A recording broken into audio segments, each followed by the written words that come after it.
Web series पर कूड़े और कचड़े परोसने वाले ये वेस्टर्न लोग हमारे भारत की परिवार और भारत की सभ्यता ऐसी नहीं है जो आज परोसा जा रहा है। आदमी एक, अफेयर 5, गालियां ऐसी गंदी गंदी कि आज तक कभी बचपन में सुना नहीं। मां बाप के साथ बैठकर वेब सीरीज पर गालियां सुनते हैं बच्चे। और पहली बार कोई गाली आई होगी तो पूरा हंगामा मच गया था, अब तो कॉमन हो गया। वेब सीरीज माने गाली, बेधड़क गाली, जितनी गाली दे सकते हो, कोई लोक नहीं, कोई लिहाज नहीं।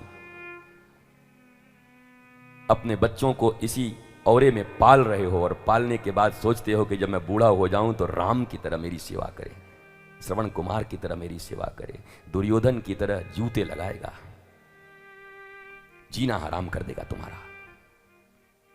रोपे पेड़ बबूल का तो आम कहां ते हुए। बबूल के बीज डाल रहे हो और आम खाने का इंतजाम कर रहे हो। सोचने समझने की शक्ति समाप्त हो गई। भगवान राम को भगवान मानते हैं, कृष्ण को भगवान मानते हैं। दोनों 12 साल में पढ़ने गए थे स्कूल में। तुम्हारे बच्चे कितने साल में पढ़ रहे हैं? काय 2.5 साल में गधों की तरह उनके इस पे टांग दे रहे हो किताबें। बोलो नहीं, राम के बड़े भगत बने हो ना, रामनवमी मनाते हो, जन्माष्टमी मनाते हो, हैं? मौखिक ज्ञान नहीं, व्यवहार, ऐसी शिक्षा को धिक्कार। श्री कृष्ण 12 साल में गए गुरुकुलम में, भगवान राम भी 12 साल में गए। उसके पहले जो अक्षर ज्ञान होता है वो माताओं ने दे दिया था।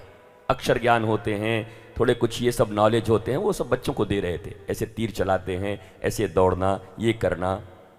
पर विधिवत जो पढ़ाई शुरू हुई वो 12 साल से शुरू। क्या भारतवर्ष के लोग अपनाएंगे इसको? गुरुजी 12 साल में तो बूढ़ा हो जाएगा। हाँ ठीक ही बात, क्योंकि तुम भी हो गए हो। टेंशन और डिप्रेशन जिनके खुराक हो उनको बूढ़े होने में कितने समय लगते हैं, और तुम जवानी में ही बूढ़े हो। शरीर से जवानी और बुढ़ापा का मतलब भी क्या है? वीर कुंवर सिंह 80-90 साल की उम्र में बिहार में अकेले तलवार लेकर के अंग्रेजों का ऐसी तैसी कर दिए 90 साल में।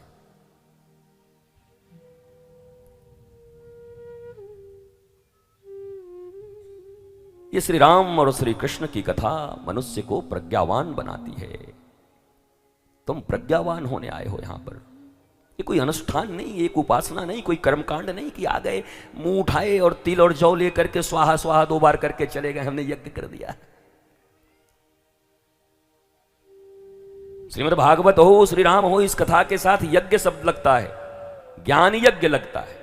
ये चावल यज्ञ नहीं है, ये सुरवा का यज्ञ नहीं है, ये अग्नि का यज्ञ नहीं है। वो यज्ञ और होगा और होना चाहिए, उसकी अपनी महिमा है। पर जब स्पेसिफिक तरीके से लिख दिया गया श्रीमद् भागवत ज्ञान यज्ञ, राम कथा ज्ञान यज्ञ, तो फिर इसमें केवल ज्ञान की चर्चा होनी चाहिए।